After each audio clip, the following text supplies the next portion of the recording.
Now, in the red, we have Starter Curious. He's got his game face on right now.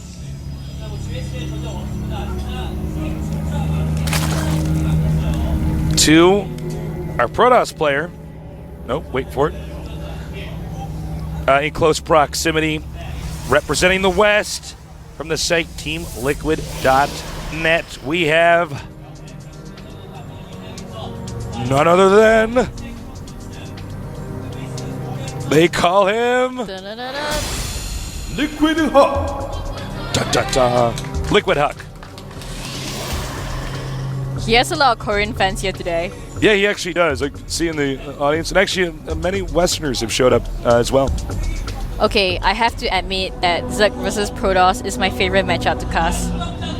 So, Tasteless has to push me down when I'm actually jumping up and down when something is happening. It's okay.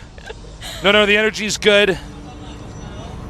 The energy is good here at the GSL. And by the way, you've done an excellent job casting for your first day. Oh, well, thank you. Now, this... Pardon? Hug always do 3 gate fast expand on this map. Almost I was actually going to say, no, that's what I do, all right? And again, for our viewers at home, I know normally I'm supposed to be saying the noob stuff. We don't have our toasts here today. So the build you want to do on this map, you go, pylon gateway gas, obviously. Then you get your second second pylon, cybernetics core, another gas. Then you make the zealot. Don't feel like you have to make the zealot sooner unless you spot the Zerglings coming. Then you use a chrono boost to get the zealot out. As you can see, he's walled in here. That's very intentional. You're in a race to get the warp gates out, not because you're warp gate rushing, but because you need to have a total of 5 sentries minimum to get an expansion up. Now you're probably asking yourself, well, Tasteless, I've seen people go Forge expand. Why don't I just do that? Well, first of all, don't interrupt me when I'm casting, man. I'm trying to concentrate. That's really rude. But if you insist, you can only do the Forge expand on a map where the entrance is tight, like Lost Temple. On Lost Temple, you can wall in with a gateway, a pylon, a Forge. Sometimes use a cybernetics core. Look, Metalopolis is a huge open area. So the build that we're seeing on this, you use on, from the pros, we use that on Metalopolis. We use that on Zelnanga Caverns. It's got an open area. You make a pylon on the low ground next to where your ramp is.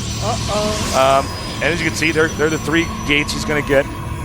Right around the warp gates finishing. If he can, he's going to make the Nexus. And if the Zerg try to engage, you just spam out carefully placed force fields and use a Zealot and the sentries to kill up any of those Zerglings. Now, in our previous, was it our first games? It was the Zerg vs. Protoss, right? Mm-hmm. We saw that he just went right to Robo and didn't get a Forge. That can be a mistake. If you want to play it safe, you get a Forge out and just make 1 cannon. Because these are not StarCraft 1 cannons, these are StarCraft 2 cannons. They're very powerful. They're about as scary as turrets are to a shuttle in StarCraft 1. I want to get that comparison. So here comes Warp Gate. And at that exact moment, as you can see, the Nexus comes. Here comes the Nexus. Drops it down before the Speedlings can do anything about it. Sees the amount of sentries that are there, and these Speedlings are like, okay, you know what? I'm not getting involved in this. I know what he's doing. Yeah. But what can I do to stop it? Now he's going to go ahead and just drone up and get a Roach Warren. There's 2 ways to play this from this point in time as Protoss. And, okay, we're going to see this one. It's called applying pressure. You basically move out. You take out any Zerglings, for instance, the ones that will control the Zelnanga Watchtower. But in this case, Zerg's going to counterattack. Now, he doesn't want to lose too many probes here. I was going to say the other way to play this is to simply play it safe, because if you push out and the Zerg massed up a bunch of Zerglings, which normally doesn't happen at GSL level games, it happens at lower level games because it's not as effective. It only works if the Protoss pushes out. You can sometimes surround them and kill them even though they have a ton of force fields. But Huck is a good player, and he's judged that his opponent is probably going to go for an economy style play. Second gas going up for the Zerg right now, and he has his layer almost up also. So I guess he'll be getting road speed really soon and wants to try to push Hug before anything. He has a couple of speedings up on field, but look at the amount of sentries he has. Look at that. Oh! No! That was so sick. Oh, man. Oh, I don't think you want to be those Zuglings. I don't know. I did not want to. In jail. Imagine being claustrophobic and being in that force field. You'd be like, I can't breathe. Oh, I just hurt my throat making that sound. So, back to the game. We have more gateways coming up. He's warping in. I love that pylon placement there. He's warping up more in. Now, this is a Zealot sentry push, so it's not going to be good the more roaches there are. Here comes the Hug. Here he comes. He wants to get at least one force field on the ramp here. Manages to catch one roach. Oh, the roaches actually went up the ramp. That would have been another perfect moment to force field. He may back off, though. This actually, it looks like he might be feigning pressure.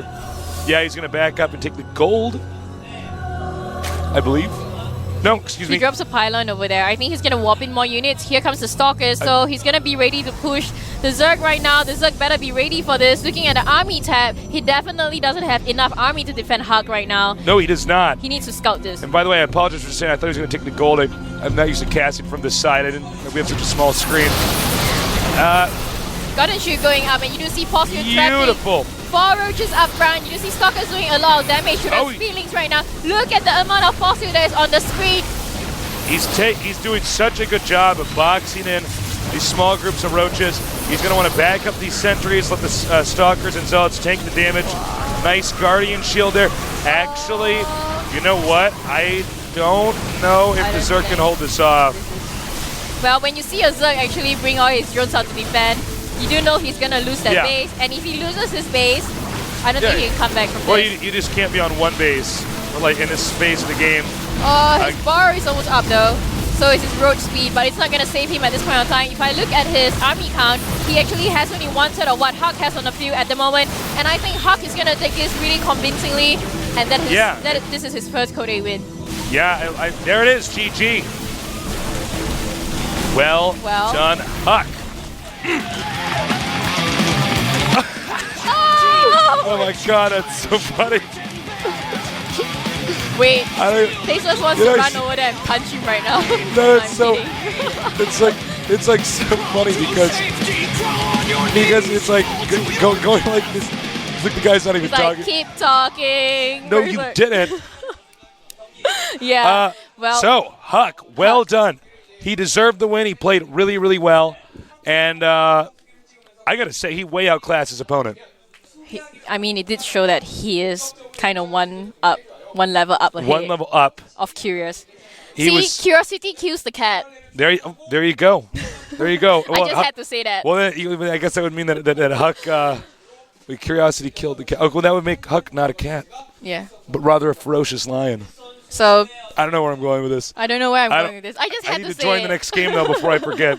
Well, Hug did a really convincing win over there. He did his standard 3-gate fast expand. The Zerg did scout it, and I'm sure he knows that that's Hug's playing style because that's what he does like 95% of the time, but you just can't stop Hug. That's what all the good Protosses are basically doing on that map. It's what Tasteless is doing on that map. It's true. Okay. It's true.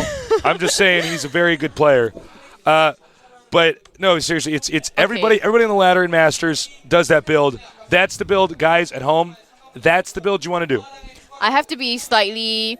I have to give the Zerg slightly minus point though because he did see that coming, but he didn't put spine crawlers up. If he actually had enough spine crawlers, about 4 of them, that would have been enough to actually defend that push from Hug. Yeah, spine crawlers were basically what punished the Protoss for what we refer to as poking, which is you sort of run in, attack them, make their army chase you. You run back out and get into a better position. Usually we see poking with the Colossus, but a spine crawler just sits there and it's not going to be baited into moving because you'd have to manually unbro it and move it. So, you're totally right. You're absolutely right. That's what denies a rush like that. Well, I have to say, Curious might have been didn't recover from his loss from the last map. As you can see, he wasn't really convincing on that map. Yeah, you're absolutely right. oh no. He's like pointing at the screen at me and saying, oh no. And I'm like nodding at him and making like sad faces at him. That's what happened. And no, I mean, I think you're correct, though. I mean, he's the loss in the last game scarred him, I think, a little bit. He was ahead, didn't seem to manage to keep that, that lead. Huck way outclassed him. And then in game number 2, I think there was also a moment we haven't really gotten to talk about as much. When he boxed those Zerglings in, that very small little area, took that out. I did not expect him to actually trap. That was, I mean, it was almost like 300 degrees. Do you know how fast you have to click at the right place? And to get them all in the right, in the exact right place. That was almost like 300 degrees around. Yeah. I mean, that extra like 60 degrees was just the ridge on the Metalopolis area. So that was another turning moment. But the countdown has started for our next game, our final best of 3. So get ready for that here at the GSL with Tasteless and Kelly. It's been a lot of fun. By the way, you're doing an excellent job. Thank you so much for helping us out. So have you, Tasteless? All right, so no, it's not going to start. We had a crash. That is the fastest win of Code 8 at the moment. You already missed it. There were carriers involved in that game. I can't believe that happened. Mothership Rush. So we're going to remake that game, and then we're going to get that started for you guys. But we do have someone from TSL. Yes. And it's a ZVT? Yes, it is. It's going to be a ZVT. Great matchup. And once we get this started up for you guys, we'll be off to a game here. By the way, before I forget, because this is what Taste is supposed to talk about in between the games, thank you, Intel. We love you, Intel. Intel sponsoring this season, Season 5 of the GSL. And thank you, G-Skill. Might as well call him GG Skill. G-Skill. That's all I got. And, of course, thank you, viewers, for tuning in.